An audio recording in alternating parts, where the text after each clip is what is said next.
Voilà, bonjour à tous. Donc reparti pour la suite donc, de la charme, donc du chantier. Donc partie 2. Ici donc ce sera une partie concernant le nettoyage au niveau de la chambre de combustion.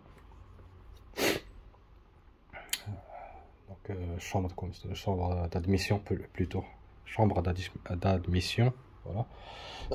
Là où sont les soupapes d'admission. Eux au moins je peux les atteindre, mais les soupapes d'échappement, ça c'est un peu plus compliqué vu que le moteur est en horizontal, donc ça je pourrais pas les nettoyer. C'est une autre paire de manches ça. Mais bon, je fais déjà ce que je peux ici. Donc j'ai déjà commencé. Donc par rapport à la vidéo, première vidéo, on a pu constater comment la partie ici était donc complètement sale et remplie de calamine. Alors moi ici, comme vous le voyez, j'ai déjà commencé, donc je l'ai rendu on va dire presque à l'état neuf, propre.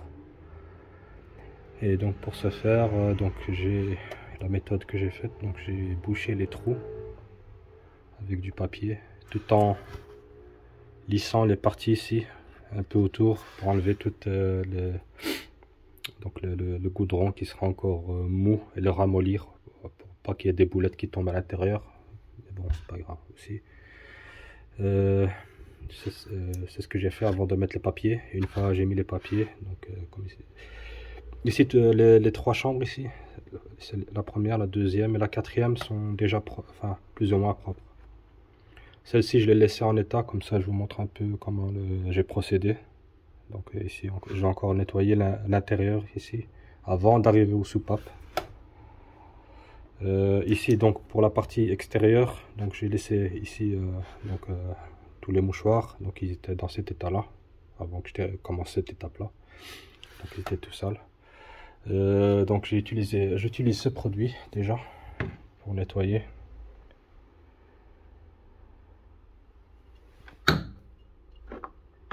Donc je pulvérise par dessus et j'utilise ça, donc une bobine de fil de fer qu'on utilise pour la cuisine, pour nettoyer tout ce qui est casserole et tout ça. Ou sinon j'utilise aussi la bonne vieille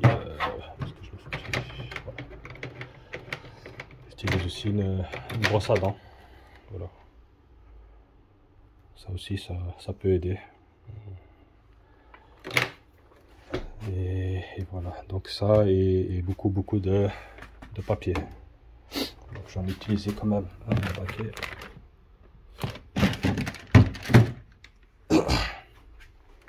Et donc tout ça pour arriver à ce résultat là. Et donc ici une fois que j'ai nettoyé tout ça, je me suis occupé donc de l'intérieur ici, donc des chambres. Et voici le résultat.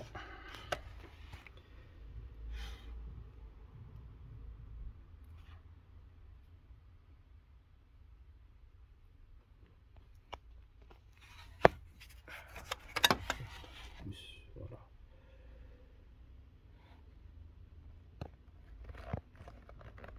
Donc j'ai déjà nettoyé tout l'orifice ici, mais il reste l'intérieur des chambres.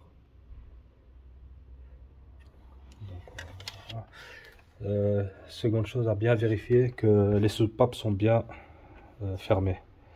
Donc pour ça il faut tourner le moteur en utilisant bien évidemment donc la clé.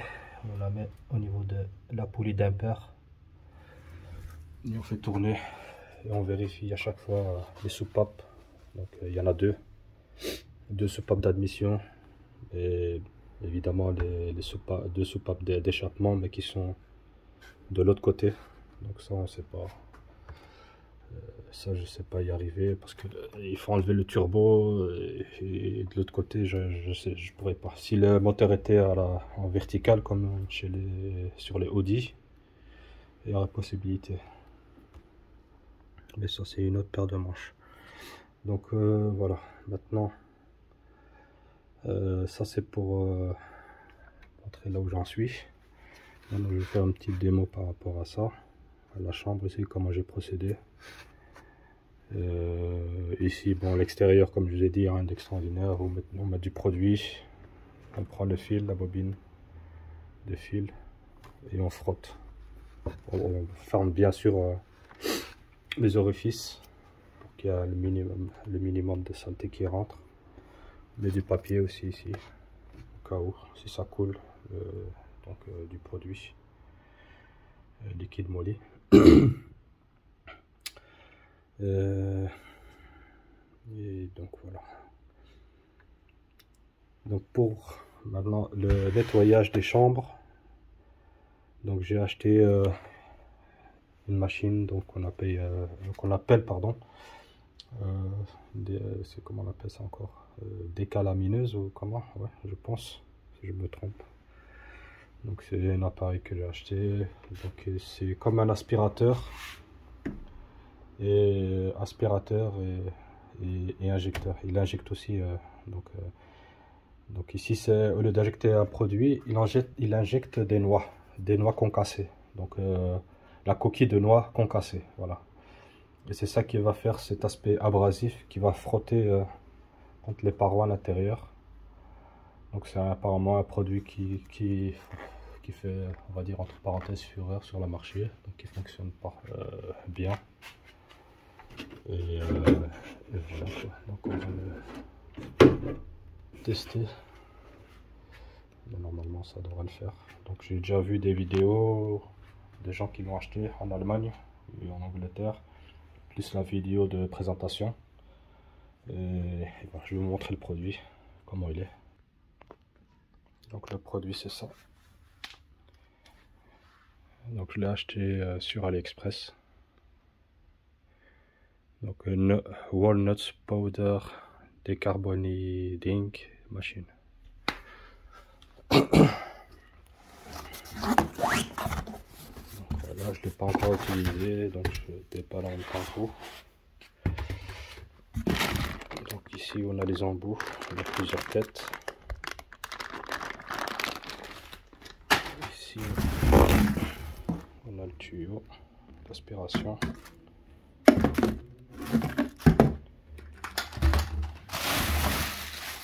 Et la machine. Ici le pistolet. Qui permet d'injecter les produits. Et ici on a encore d'autres embouts et aussi des lunettes de protection. Donc, voilà.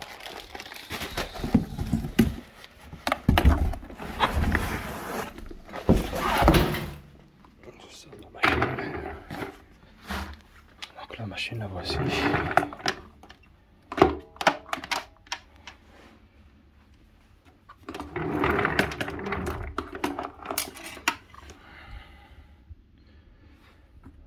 Donc je découvre en même temps que vous.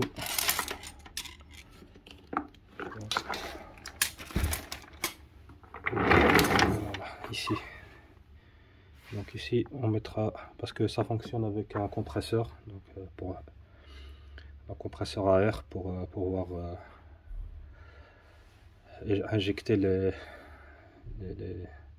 la poudre de noix, et en même temps aspirateur. L'aspirateur lui, enfin juste pour avoir de l'air comprimé qui pousse la poudre de noix, et l'aspirateur lui qui fonctionne en 12 volts.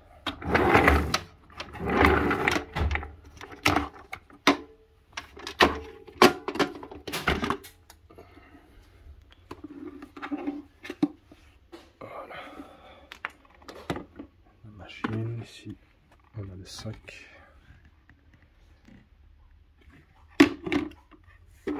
Et ici on a un sachet de poudre de noix. On voit que c'est très fin. C'est des graines.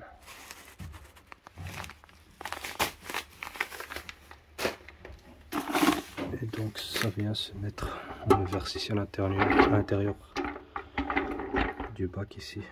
Et puis on vient poser ici le sac qui vient récupérer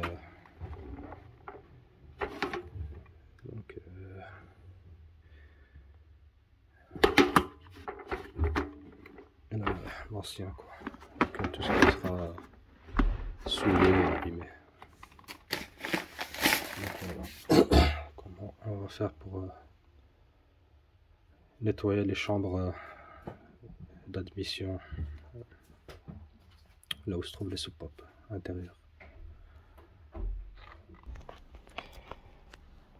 Donc voilà, ici je procède au remplissage du bac. Donc j'ai mis la poudre.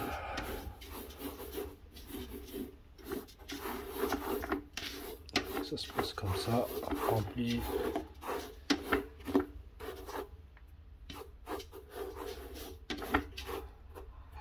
Et en fait la poudre elle descend dans un deuxième fond qui va faire être aspiré donc, par la pompe.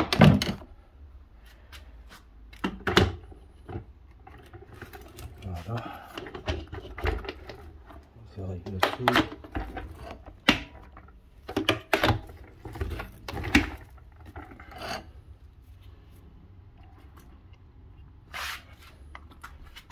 Aspirateur.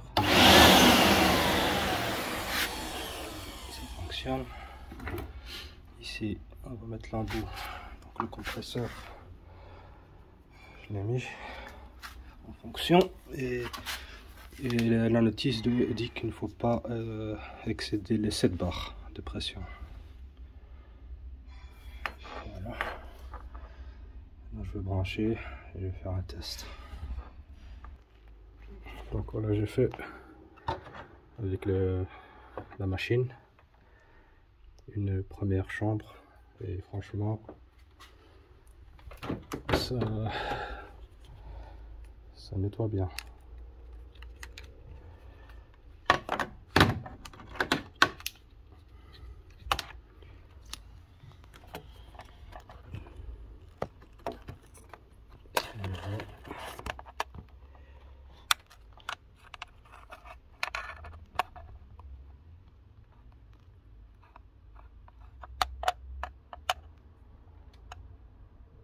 C'était un petit peu.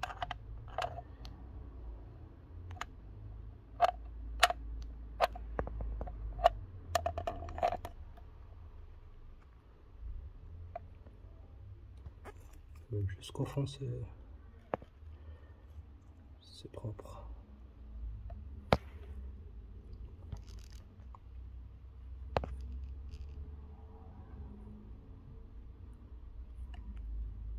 Donc voilà.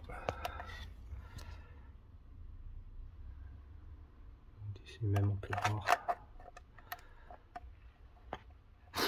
Maintenant je vais essayer de faire en même temps un direct avec celle-ci qui est bien en place.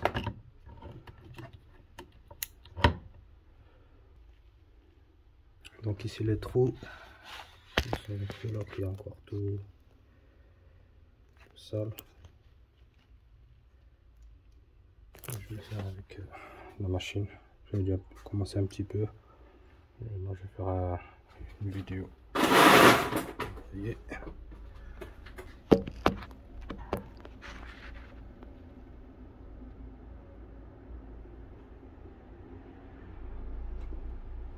pas faire plus que ça.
procédé pour faire ça.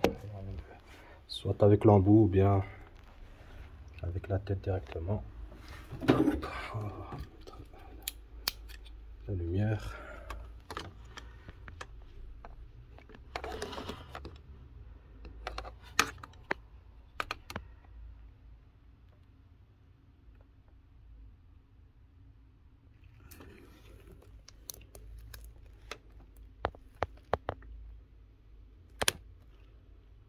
Donc ici les rebords, je l'ai pas mis de produit.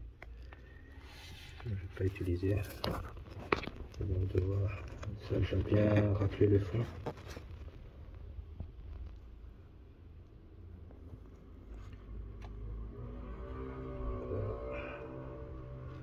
Jusqu'au second piston, seconde soupape, pardon. Et il faut bien y aller plusieurs fois pour que ça décape bien. Donc, voilà. Je vais continuer avec celle-ci, pour qu'on soit bien propre.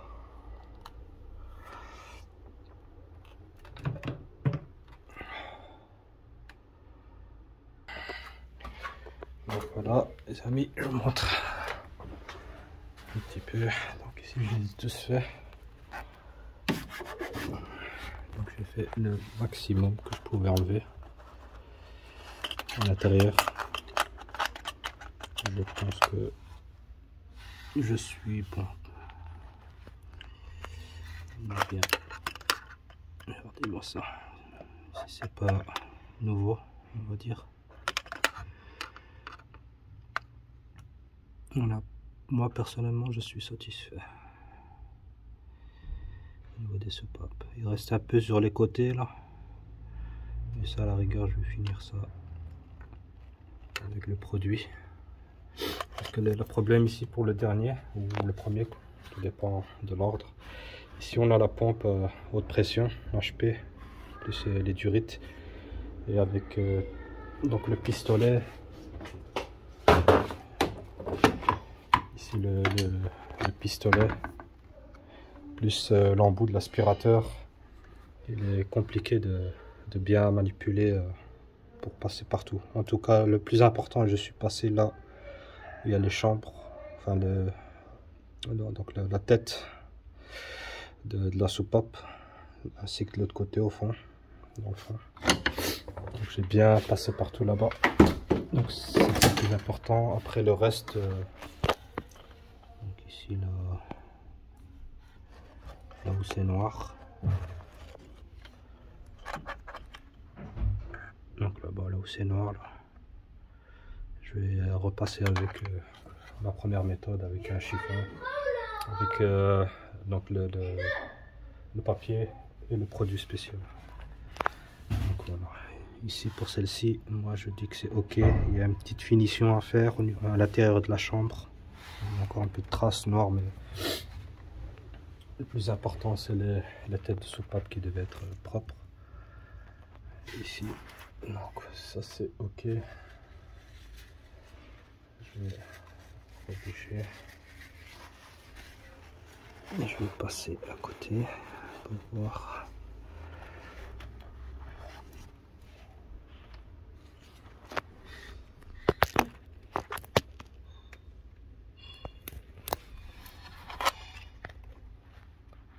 Donc ici je pense pas, là ici tout est clean.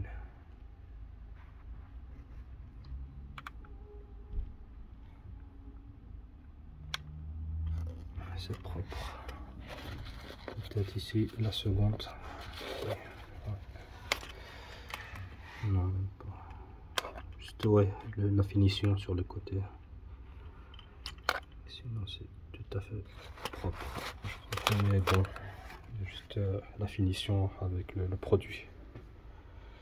Sur, donc au niveau des parois. Donc voilà. Donc, voilà. Pour moi la machine, je la valide. Donc ça fait, donc il y a un petit investissement à faire. Mais bon, ça aide. Donc voilà. Je continue. Donc voilà, maintenant j'ai fini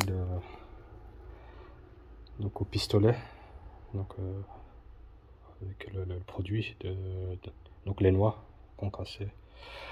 Maintenant je vais continuer à la finition avec le produit. Donc j'ai imbibé le papier de produit, et maintenant je vais passer dans les trous, en l'occurrence celui-ci, comme il est bien sale, donc toute la paroi, il n'y a rien d'extraordinaire à manipuler, il faut juste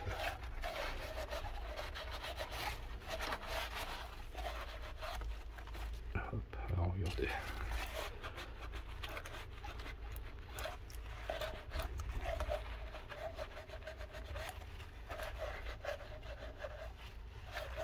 Et ça dégage.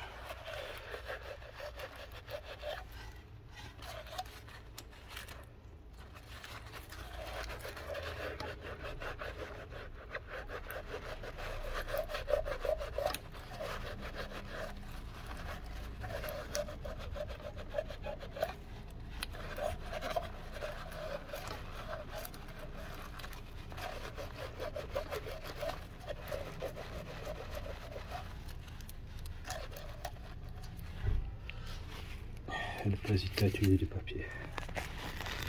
Voilà, déjà ça, c'est du propre.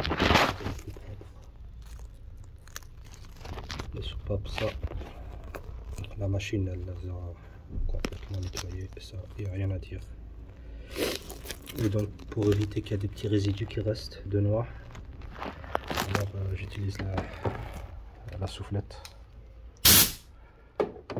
Il suffit de juste bien rentrer la soufflette à l'intérieur de donc là où se trouve une soupape, la dernière et la deuxième, et tout le reste qui restera à l'intérieur va s'évacuer.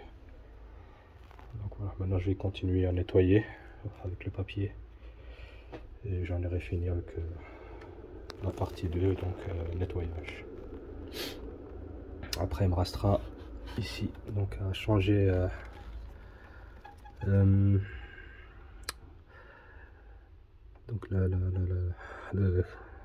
oh là là, j'en perds les mots.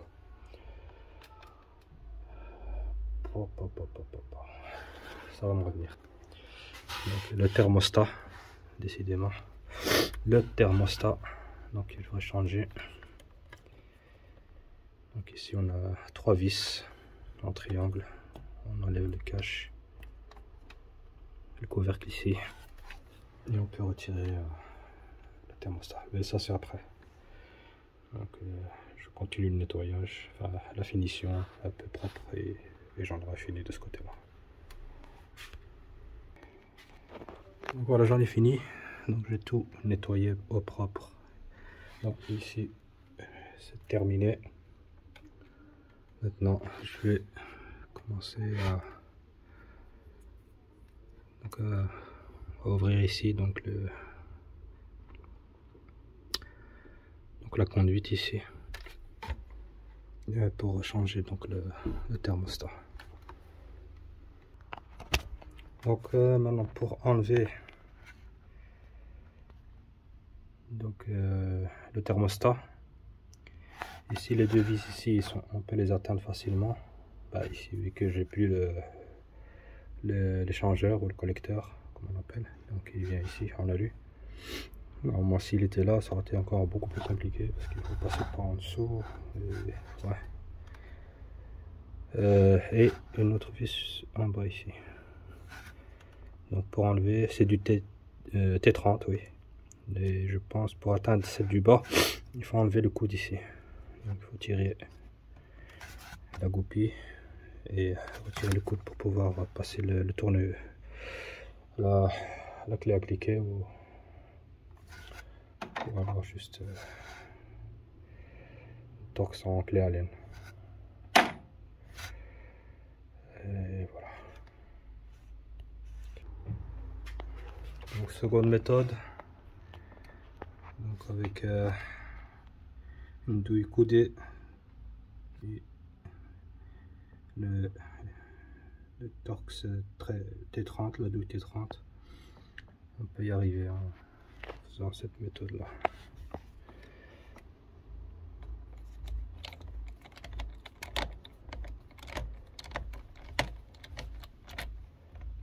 Voilà.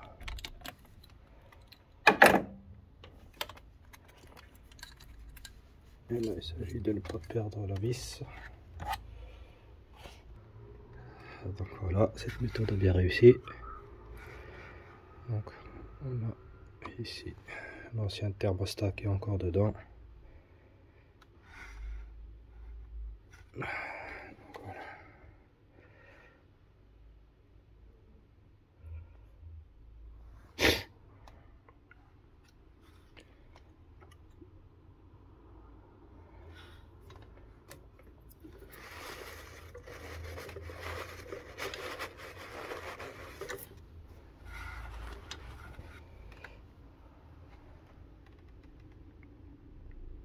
Ça coule. C'est tout à fait normal. Voilà, maintenant qu'on a ça, on prépare une nouvelle pièce. Donc, un nouveau joint. Ici, et le nouveau thermostat. Ici le joint, je vais l'imprégner avec un peu de liquide de refroidissement. Ça ne risque pas de se tordre ou de s'abîmer. Voilà. Donc voilà, j'ai changé le thermostat, j'ai mis le nouveau. Et ça c'est l'ancien. Il est encore mouillé. Il est encore tout propre.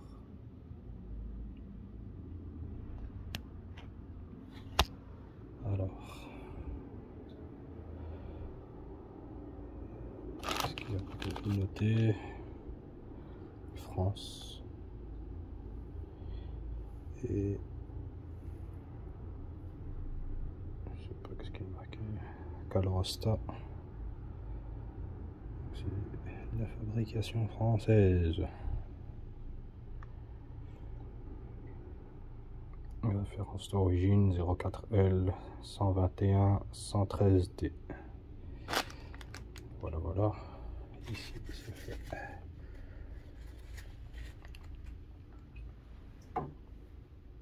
Ça. Le joint. Ici, c'est pas le bon qu'on m'a donné avec. Ah là là. Ici, celui qui est d'origine, c'est de ce style-là.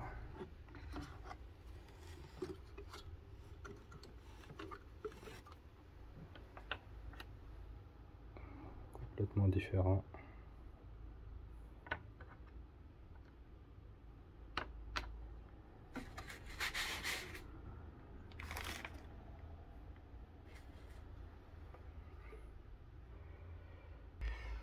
Alors, donc voilà pour aujourd'hui. Donc, demain lundi, je vais aller chez le concessionnaire. Donc, déjà pour aller commander le liquide de refroidissement et aller demander un nouveau joint. Parce que celui-là, c'est pas le bon. J'espère qu'ils ont ça de stock. Ce sera une autre paire de manches. Donc voilà. Donc voilà pour aujourd'hui, ce sera tout. Donc partie nettoyage avec la machine et aussi déballage de la machine. Et en second partie, donc le changement du... oh là là, je n'oublie toujours son nom. Du thermostat. Mais par défaut, j'ai pas le bon joint pour finaliser, terminer avec ça. En tout cas, ce n'est qu'un détail. En tout cas, la suite, partie 3, ce sera le remontage. Hein. On va tout remonter dans le sens inverse en commençant par le GR haute pression qui se trouve en bas et ainsi de suite. Donc monter le reste. Et voilà. Et je vous montrerai les nouvelles pièces que j'ai achetées. Donc le GR en l'occurrence, haute pression, celle qui va dans le filtre à particules, plus que j'ai acheté nouveau aussi, le GR basse pression qui se colle, qui se monte sur le collecteur, qui est lui aussi que j'ai acheté nouveau aussi, vu que c'était lui qui était en défaut, qui me faisait perdre du liquide de refroidissement. Et c'est tout. Il y a donc 3 pièces que j'ai achetées en neuf. Et plus le thermostat. Donc voilà. Ce sera tout pour aujourd'hui. Merci de m'avoir encore suivi. Et n'oubliez pas de me soutenir. Un like, c'est toujours gratuit. Et ça ne prend pas sur votre vie, si on peut dire ça. Allez, à la prochaine.